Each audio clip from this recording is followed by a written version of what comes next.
How's everybody doing today? I want to talk about the OnePlus watch, and what I want to focus on is why did it fail?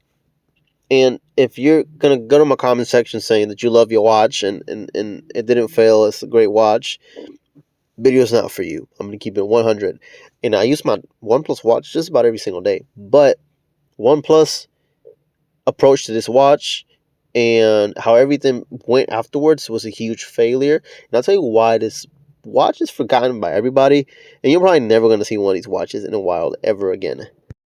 Now, it's not like this thing was built badly. It's a $159 release day watch with a 1.39-inch display, 1 gig of RAM, 402 milliamp power battery that will probably last you all week, a nice AMOLED display, IP68 and dust water resistant, waterproof. So it had a lot going for it for the price, but there's got to be a reason why it failed, right?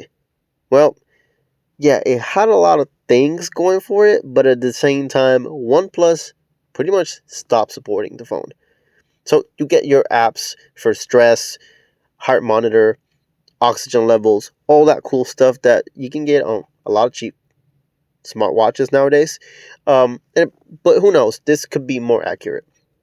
But you do get your options. There's multiple apps in there for one thing, which is a little silly, like the timer has multiple options and all that stuff. And it seems to be pretty accurate when it comes to the heart rate and everything else it's supposed to do.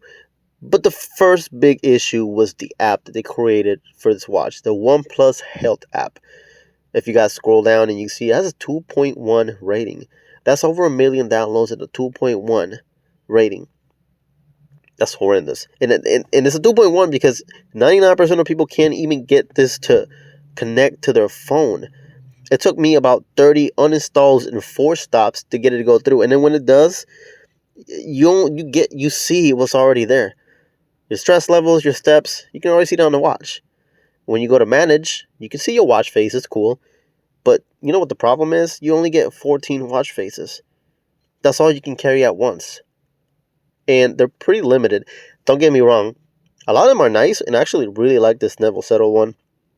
And you can scroll and download quite a solid selection. It's not like Samsung level, but there's a solid selection in there that you're going to find some things that you're going to enjoy and customize to your liking. But at the end of the day, it's just having your options to 14, and most of them aren't the greatest. Just doesn't add much value to it, in my opinion. You want to make the watch yours. You want to be able to customize everything the way you are. Now, there's some faces in here you can customize certain things in there, like your heart rate and all that cool stuff. And obviously, you're able to put your loved one's pictures in there. That's cool. I like that. But check this out. This feature is currently not supported for your watch. Stay tuned for an update. I don't know what the AI outfit was supposed to be, but that update never dropped. Is it dropping? Obviously not. Little things like that. You make an app, you drop the watch, nothing gets updated afterwards. You get like a year updates, and then, I mean, we can't even reply or interact with our notifications properly. I know it's $159, but all I'm asking is for me to be able to do something. Now, if I get a text message, I can reply with a predetermined reply, but that's not ideal. How's that ideal? Now, I can make a phone call with the watch, and you can make whatever call you want. Call whatever number you want. You can talk to them in there. That's fine.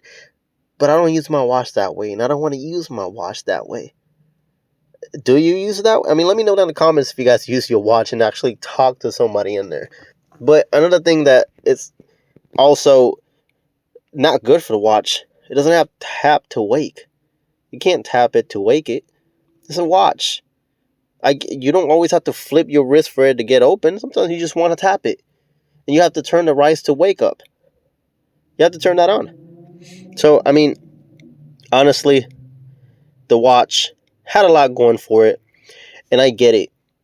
And a lot of you might love it. But again, OnePlus threw this thing downhill and never looked back. That's pretty much what happened. So there's an article stating that this is one of the worst smartwatches someone's ever used. Now, I think that's a bit of an overstatement. There's an article saying that it's a lot of promise for $159.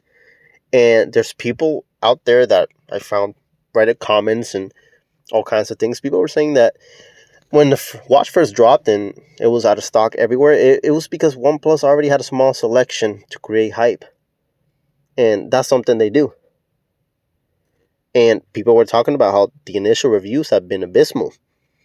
I don't think most reviews were as abysmal as people were saying, but it didn't have the greatest reviews. And again, a lot of it is because it doesn't do much. And it's fine if you're okay with that because it's a watch at the end of the day. And it's $159. But all it takes is a little bit of support and people will buy the watch. Look at OnePlus. They discontinued it quietly. They removed everything. It's not available anywhere. You might find it on eBay and it'll be overpriced because there's not many around. I, to this day, enjoy having it on my wrist. Do I enjoy using it? No. But it does what it needs to do.